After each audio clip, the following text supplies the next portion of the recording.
This is a message to my fellow conservatives. And yes, I'm saying fellow conservatives because yes, I am conservative.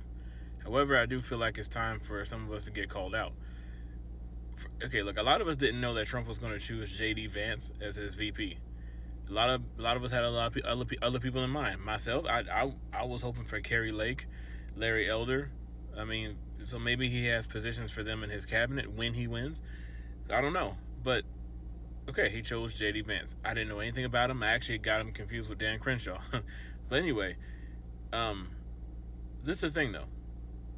I don't know if it was someone from the left or someone from the right that pulled up this video of J.D. Vance supposedly speaking against Trump. Somebody who doesn't like Trump, myself, I understand where Trump's voters come from, but I also don't like Trump himself, and that's made me realize that maybe I'm not quite part of either world totally.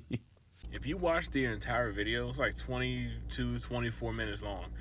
If you watch the entire video on Charlie Rose's website, he didn't. Now, there's some other audio clip that went out there where he said Trump was obnoxious. Even some people from the right think he's obnoxious. So what I'm saying is, from this particular video, if you watch the entire thing and not just that soundbite that they pulled out of there saying that he wasn't a fan of Trump, he's actually a very intelligent dude. And if anything, he was more of an independent guy. He leaned more independent.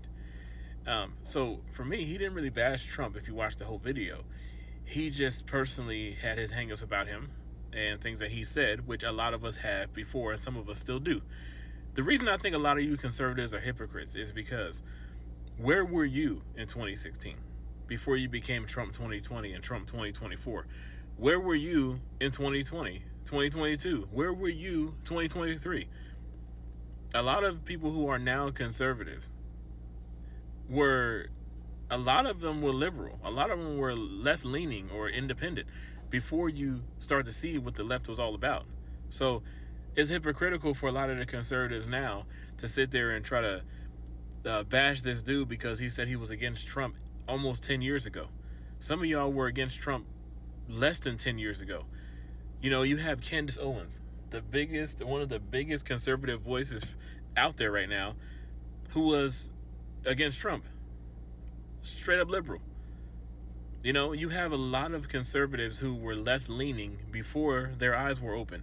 So what difference does it make that this guy said something almost 10 years ago because he's going to be VP now? What difference does it make? Everyone has a chance to wake up. Everyone has a chance to wake up, including him. So does it hurt y'all more because this is not the VP that y'all had in mind? Is that why it bothers you this much? Because everyone has an opportunity to wake up. Everyone has a chance to open their eyes and see things differently. So I'm guessing it's supposed to matter, or it's supposed to be somehow different for him because he's going to be VP. I mean, to me, it's no different than going up against someone in a debate. You go up against someone in a debate, you bash them because you want to be the one that wins, and then when you lose and this person becomes the official nominee, then you back them. Now you're supporting them. They do it all the time. You know, so to me, this is a lot less severe than that. Especially because I don't think he truly just trashed Trump.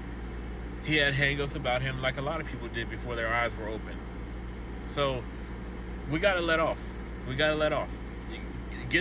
Try to do some homework on the guy, and then if you find something legit, then okay, bring it to the table. But just because of this soundbite and these things that have been going around, I don't know who released it. I don't know who went and found it for this moment.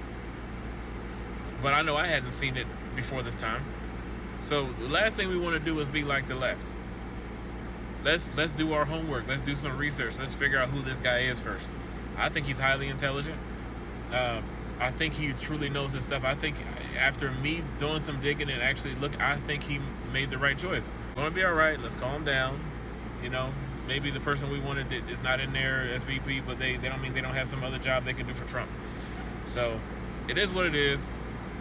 Let's take it as a victory. Let's get ready to vote. Let's get ready to be strong. Let's get ready to win this election. All right. God bless everybody.